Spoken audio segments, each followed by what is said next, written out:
ಪ್ರಪ್ರಥಮ ಬಾರಿಗೆ ಯಾವ ರಾಷ್ಟ್ರದಲ್ಲಿ ಆರಂಭವಾಯಿತು? ರೋಮ್ ಅನ್ನುವಂಥ ರಾಷ್ಟ್ರ. ಯಾರು ಆರಂಭಗೊಳಿಸಿದರು? ಸರ್ವೀಸ್ ಅನ್ನುವಂಥ ವ್ಯಕ್ತಿ. ಯಾವಾಗ ಆರಂಭಗೊಳಿಸಿದರು? 6ನೇ ಶತಮಾನದಲ್ಲಿ ಆರಂಭಗೊಳಿಸಿದರು. ಹಾಗಾದರೆ ಭಾರತ ರಾಷ್ಟ್ರದೊಳಗ ಜನಗಣತಿಯನ್ನು ಆರಂಭಿಸಿದವರು ಯಾರು? ಅಶೋಕ್ ಚಕ್ರವರ್ತಿ, ಅಂದರೆ ಸಾಮ್ರಾಟ ಚಕ್ರವರ್ತಿ. ಎಷ್ಟನೇ ಶತಮಾನದೊಳಗೆ ಆರಂಭಿಸಿದರು?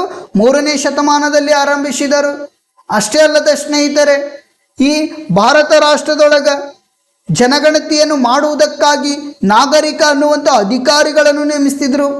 ಈ ಜನಗಣತಿಯ ಬಗ್ಗೆ ಅರ್ಥಶಾಸ್ತ್ರ ಅಂದರೆ ಕೌಟಿಲ್ಯನ ಅರ್ಥಶಾಸ್ತ್ರ ಕೃತಿ ಏನೈತಲ್ಲ, ಈ ಕೃತಿಯಲ್ಲಿ ಸಹಿತ ಜನಗಣತಿಯ ಬಗ್ಗೆ ಉಲ್ಲೇಖವಿದೆ.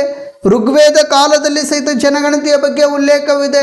ಅಕ್ಬರ್ನ ಮಂತ್ರಿಯಾಗಿರ್ತಕ್ಕಂಥ ಅಬುಲ್ ಫಜಲ್ ಅವರೇನಿದಾರಲ್ಲ, ಇವರ ಕೃತಿಯಾಗಿರ್ತಕ್ಕಂಥ ಐನ್ ಇ ಅಕ್ಬರ್ ಎನ್ನುವಂಥ ಕೃತಿ, ಈ ಕೃತಿಯಲ್ಲಿ ಸಹಿತ ಜನಗಣತಿಯ ಬಗ್ಗೆ ಉಲ್ಲೇಖವಿದೆ. ಆಧುನಿಕ ಕಾಲದಲ್ಲಿ ಯಾವ ರಾಷ್ಟ್ರದೊಳಗೆ ಜನಗಣತಿ ಪ್ರಪ್ರಥಮ ಬಾರಿಗೆ ಆರಂಭವಾಯಿತು? ಅಮೇರಿಕ ರಾಷ್ಟ್ರದೊಳಗೆ. ಯಾವಾಗ ಆರಂಭವಾಯಿತು? 1790ರಲ್ಲಿ. ಜನಗಣತಿಯನ್ನು ಆರಂಭಿಸಿದಂಥ ವೈಸರಾಯ ಯಾರು? ಲಾರ್ಡ್ ಮಿಯೋ ಅನ್ನುವಂಥ ವೈಸರಾಯ.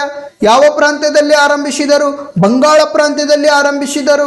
ಯಾವಾಗ ಆರಂಭಿಸಿದರು? 1872ರಲ್ಲಿ ಆರಂಭಿಸಿದರು. ದೇಶಾದ್ಯಂತ ಜನಗಣತಿಯನ್ನು ಆರಂಭಿಸಿದವರು ಯಾರು?